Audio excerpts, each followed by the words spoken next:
औज़ुबिल्लाहिमिनश्शैतानिर्रजीम बिस्मिल्लाहिर्रहमानिर्रहीम। आज मैं हक महर डावर पर डिस्कस करूंगा। डावर को मुहम्मदन लॉ का सेक्शन 285 डील करता है, जबकि मुस्लिम फैमिली लॉ एक्ट 1961 का सेक्शन 10 डील करता है। हक महर बेसिकली खामन की तरफ से बीवी को दिया गया तोहफा है। अब मुहम्मदन लॉ में इसकी डेफिनेशन कुछ इस तरह से बयान की गई है। महर और dower is a sum of money or other property which the wife is entitled to receive from the husband is consideration of marriage. महर एक रकम या दूसरी जायदाद है जो बीवी शौहर से शादी के बदले वसूल करने की हकदारा है। इसी तरह ही article 285 DF Mulla, a dower is either a sum of money or other property which the wife is entitled to receive in the consideration of marriage from husband। मतलब ये कि महर एक रकम या दूसरी जायदाद है जो बीवी शौहर से शादी के नजरिए पर वसूल करने की हकदारा है। इसी तरह ही डावर की definition Ameer Ali, dower is a kind of considerations that belongs to wife.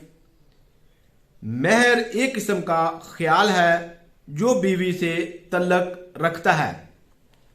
इसी तरह ही जो विल्सन है उसके मुताबिक हक महर की डेफिनेशन, महर और Dawar was a form of consideration from the surrender of a person by the wife।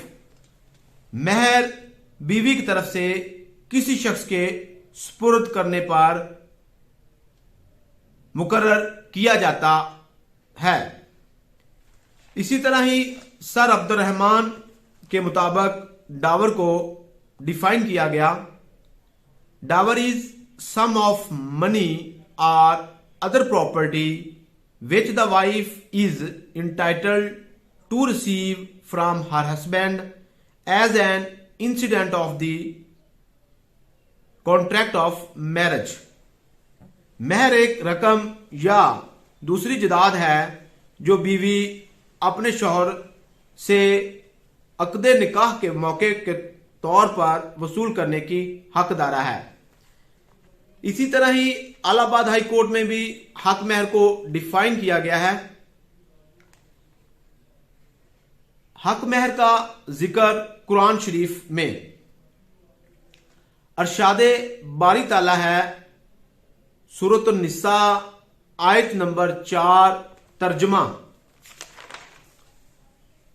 और औरतों को इनके महर खुशी से दे दिया करो, हां अगर वो अपनी मर्जी खुशी से इसमें से कुछ तुमको छोड़ दे तो इसे ज़ौक़ो शौक से खा लो। इसी तरह ही अरशाद रब्बानी सूरत निसा आयत नंबर 24 तर्जमा, तो जिन औरतों से तुम फायदा हासिल करो इनका महर जो मुकर्रर किया हो अदा कर दो, और अगर मुकर्रर करने के बाद आपस की रजामंदी से महर में कमी बेशी कर लो तो कुछ गुनाह नहीं, बेशक खुदा सब कुछ जानने वाला और हिकमत वाला है। इसी तरह ही सूरतुल अहज़ाब आयत नंबर 50 तर्जमा, ए पैगंबर सल्लल्लाहु अलैहि वसल्लम, हमने तुम्हारे लिए तुम्हारी बीवियों जिनको तुमने इनके महर दे दिए हलाल कर दी हैं। इसी तरह ही हक महर का जिक्र अहादीस शरीफ में, हदीस नंबर है 2125, सुनन अबू दाऊद, हजरत अली रजी अल्लाह ताला अन्हो ने जब सैयदा फातिमा रजी अल्लाह ताला अन्हा से निकाह किया तो रसूल अल्लाह सल्लल्लाहु अलैहि वसल्लम ने हजरत अली रजी अल्लाह ताला अन्हो से फरमाया कि इसे कुछ दो। तो उन्होंने अर्ज किया कि मेरे पास कुछ नहीं है। तब आप सल्लल्लाहु अलैहि वसल्लम ने फरमाया कि तेरी जिरा कहां है। इसी तरह ही एक और मशहूर हदीस सही बुखारी, हदीस नंबर है 5087, रसूल अल्लाह सल्लल्लाहु अलैहि वसल्लम ने एक निकाह के ख्वाहिशमंद से फरमाया कि जाओ कुछ तलाश करके ले आओ, चाहे वो लोहे की एक अंगूठी ही क्यों ना हो। तो जब वो शख्स कुछ वक्त के बाद वापस आया तो उसने कहा कि मुझे कुछ नहीं मिला। तो आप सल्लल्लाहु अलैहि वसल्लम ने फरमाया कि तुम्हें कुरान की फलां फलां सूरत याद है।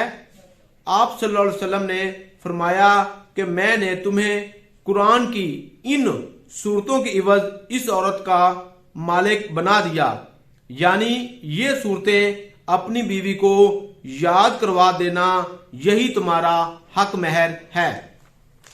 इसी तरह ही एक और मशहूर हदीस सही बुखारी, हदीस नंबर 5086, हजरत अंस बिन मालिक रजी अल्लाह ताला अन्हो बयान करते हैं कि रसूल अल्लाह सल्लल्लाहु अलैहि वसल्लम ने जब हजरत सफिया रजी अल्लाह ताला अन्हो से निकाह किया तो उनकी आजादी को ही उनका हक महर बना दिया। हक महर कितना मुकर्रर किया जाना चाहिए, हक महर की मिकदार क्या होनी चाहिए, इस पे भी ज्यादा से ज्यादा हक महर पर अरशाद बारी ताला है। सूरत निसा आयत नंबर 20, तुमने उन औरतों में से किसी को खजाने भी बतौर महर दिया तो उससे तलाक के वक्त कुछ वापस ना लो। इसी तरह ही हक महर मुकर्रर करने पर एक हदीस शरीफ सुनन अबू दाऊद, हदीस नंबर 2107, हजरत नजाशी ने हजरत उम्मे हबीबा रजी अल्लाह ताला अन्हा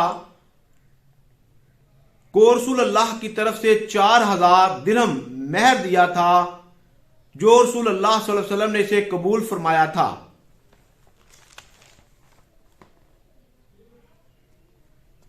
अब जो हक महर है ये एक सिविल कॉन्ट्रैक्ट है, मैरिज, जिसमें मियां और बीवी दोनों हक महर को मुतय्यन करते हैं। हक महर कौन ले सकता है? हक महर बीवी जो अपने खामन से निकाह करती है वो हक महर की हकदारा है। अब हक महर की दो किस्में हैं, 2 टाइप्स ऑफ हक महर है। नंबर 1 महरे मुवज्जल डावर,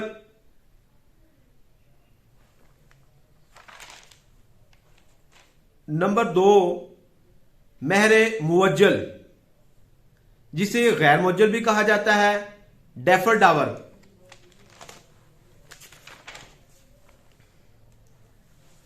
अब जो प्रॉम्प्ट डावर की डेफिनेशन है, ये payable immediately on the demand of wife, meaning thereby कि ये फौरन निकाह से पहले ही अदा करना जरूरी होता है। अब अगर खामन अपनी बीवी को प्रॉम्प्ट डावर अदा नहीं करता तो बीवी के पास कौन कौन से लीगल राइट्स हैं जो बीवी हक महर ना देने की सूरत में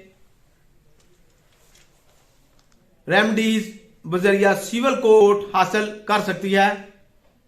number 1, wife can refuse to live with the husband.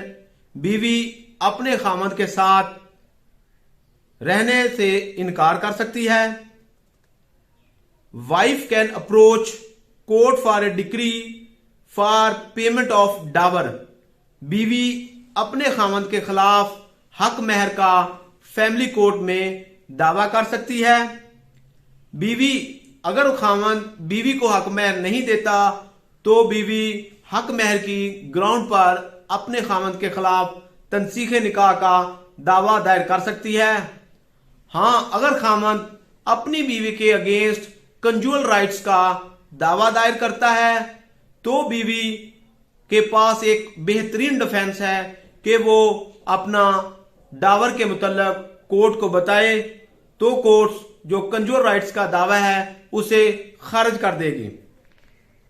अब जो next deferred dower, deferred dower महरे मुअज्जल गैर मुअज्जल भी, ये इसकी definition which becomes due to wife on dissolution of marriage by death or divorce payable on dissolution of marriage by death or divorce. मतलब ये कि ये एक कॉन्ट्रैक्ट है बिटवीन मियां और बीवी के दरमियान। ये एक गारंटी है जो खामद बीवी को निकाह के वक्त देता है कि कुछ हक महर का हिस्सा निकाह के वक्त खामद बीवी को देता है और जो रिमेनिंग हिस्सा होता है जो गैर मुअज्जल होता है उसके लिए दोनों फ्रीकैन के दरमियान एक वक्त मुकर्रर हो जाता है कि खामद उस वक्त वो हक महर अपनी बीवी को अदा करेगा। अब जो हक महर के मोड्स हैं कि हक महर किन शक्ल्स में दिया जाएगा, सब्जेक्ट मैटर ऑफ डावर। अब हक महर किन शक्ल्स में बीवी अपने खामद से वसूल करेगी। नंबर 1, मनी, वो रकम की सूरत में होगा। Any specified things which has become value, कोई भी मखसूस चीज जिसकी कोई कीमत हो वो बतौर हक महर बीवी वसूल कर सकती है। Must be existence and taking possession, और कोई ऐसी चीज हो सकती है जिसका बीवी कब्जा या कोई चीज वजूद रखती हो, वो बीवी बतौर निकाह में हक महर वसूल कर सकती है। और इसमें वो चीज नहीं आएगी जो हक महर में वो चीज नहीं आएगी जो अगेंस्ट दी लॉ होगी, प्रोहिबिटेड बाय लॉ होगी, वो बीवी हक महर में वसूल नहीं करेगी। हक महर शादी के मौके पर या शादी के बाद भी मुकर्रर ना किया गया हो तो बीवी को महर मिसल बजरिया फैमिली कोर्ट केस दायर करके वसूल करेगी। इसमें जो फैमिली कोर्ट चीजें ऑब्जर्व करेगी, नंबर 1, लोकल कस्टम्स, जो उनके रस्म रिवाज हों। नंबर 2, पोजीशन ऑफ हस्बैंड, खामद की माली हैसियत। पोजीशन ऑफ वाइफ फादर, के बीवी के वालिद की financial position. Reference of female paternal relations, जो बीवी के वालिद के रिश्तेदार हैं, मसलन उसकी जो फूफियां हैं, वालिद की हमशेरा हैं, उन्होंने जो हक महर वसूल किया होगा कोर्ट्स उसको भी मद्देनजर रखेगी। और जो पर्सनल क्वालिफिकेशन उस औरत की है जिसने हक महर का केस दायर किया है उसको भी फैमिली कोर्ट मलहूज़े खातर रख के केस का फैसला करेगी। अब इसमें जिस तरह के मैंने पहले भी प्रीवियसली भी बताया है कि अब जिसका बर्डन ऑफ प्रूफ हक महर को साबित करना किसका काम है, इसमें एक रिसेंटली केस लॉ जो रिपोर्ट हुआ 2014 CLC page 15, payment of dower amount burden of proof on husband. अब ये खामद ने की जिम्मेदारी है कि उसने केस प्रूफ करना है कि उसने जो डावर था वो अपनी बीवी को अदा कर दिया है। इसी तरह ही अब जो फैमिली लॉ ऑर्डिनेंस 1961 है, इसका कायदा 8 और कायदा 10 जो निकाह नामे की रजिस्टर्ड परत होती है, उसमें जो column number 13, column number 14, column number 15 और कॉलम नंबर 16 वो हक महर के मुतल्लक हैं। अब जो कॉलम नंबर 13 है